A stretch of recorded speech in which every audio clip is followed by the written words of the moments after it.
விஷசாராய மரணத்தை தொடர்ந்து மதுவிலக்கு கொள்கையிலேயே திருத்தம் செய்வதற்கான ஆலோசனை எடுக்கப்பட்டு வருகிறது. செய்தியாளர் பாஸ்கர் கூடுதல் விவரத்தோடு இருக்கிறார். பாஸ்கர், மதுவிலக்கு கொள்கையில் என்ன மாதிரியான திருத்தங்களுக்கு வாய்ப்பு இருக்கிறது? விவரங்கள்.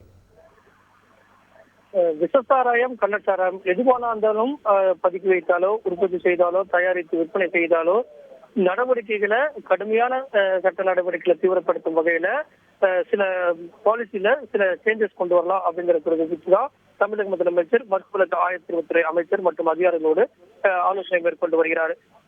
காலையிலேயே அசம்பிளி முடிஞ்சதுக்கு அப்புறம் உடனடியாக தமிழக முதலமைச்சர் ஆலோசனை கூட்டத்தை அவசர கூட்டத்தை கூட்டினார். அப்போது அமைச்சர்கள் உடனிருந்தார்கள், அதிகாரிகள் உடனிருந்தார்கள்.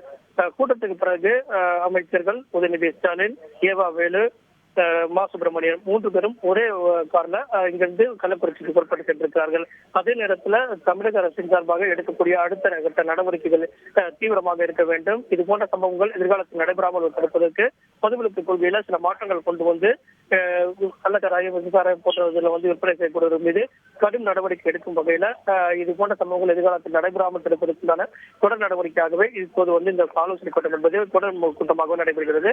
அந்த கூட்டத்தின் வாயிலாக எடுக்கப்படக்கூடிய முடிவுகள் அடிப்படையிலும் ஏற்கனவே நடைபெற்ற கூட்டத்தின் வாயிலாக எடுக்கப்பட்ட முடிவுகள் அடிப்படையிலும் நிவாரணம் அறிவிக்கப்படும். அதே நேரத்தில் சம்பவத்தில் கைது செய்யப்பட்டவர்கள் எத்தனை பேர், உயிரிழப்பு எத்தனை பேர், மருத்துவமனையில் சிகிச்சை பெற்றவர்களுக்கான உயர் சிகிச்சைகள் உள்ளிட்ட அனைத்து விதமான அம்சங்களையும் உள்ளடக்கியதாகவே இந்த கூட்டம் என்பது நடைபெறுகிறது. அதை தொடர்ந்துதான் மதுவிலக்குல ஏதாவது மாற்றம், கொள்கையில பாலிசியில மாற்றம் கொண்டு வந்து அதன் அடிப்படையில உற்பத்தி, தயாரிப்பு, விற்பனை எல்லாம் அது கண்காணிப்பது, கட்டுப்படுத்துவது, டாஸ்மாக் கடைகளோட எண்ணிக்கை அப்படிங்கறது எல்லாம் எங்கெங்கெல்லாம் பிரச்சனையாக இருக்கிறது என்று ஒருத்தலாம் ஆராயிறாங்க, ஆலோசனை நடத்துறாங்க. அதன் அடிப்படையில் அதிரடி அவசர முடிவுகள் எடுக்கப்படும். அதன் அடிப்படையில் அந்த முடிவுகள் தமிழக முதலமைச்சரால் அதிகாரப்பூர்வமாக அறிவிக்கப்பட உள்ளது. கூடுதல் விவரங்களுக்கு நன்றி பாஸ்கர். மதுவிலக்கு கொள்கையில் திருத்தம் செய்யப்பட்டு இவர்களுக்கான தண்டனை அதிகரிக்கப்படுவதற்கான வாய்ப்பும் இருக்கிறது அப்படின்ற பார்வைகளை வெளிப்படுத்திருக்கீங்க ஆலோசனை கூட்டத்தில். அது மட்டுமின்றி உயிரிழந்தவர்களுடைய குடும்பத்திற்கு நிவாரணம் வழங்குவது தொடர்பாகவும் முதலமைச்சர் ஆலோசித்து வருகிறார் அப்படின்ற கூடுதல் விவரங்களை வழங்கினீர்கள். நன்றி. செய்திகளை உடனுக்குடன் தெரிந்து கொள்ள உடனே சப்ஸ்கிரைப் பண்ணுங்க.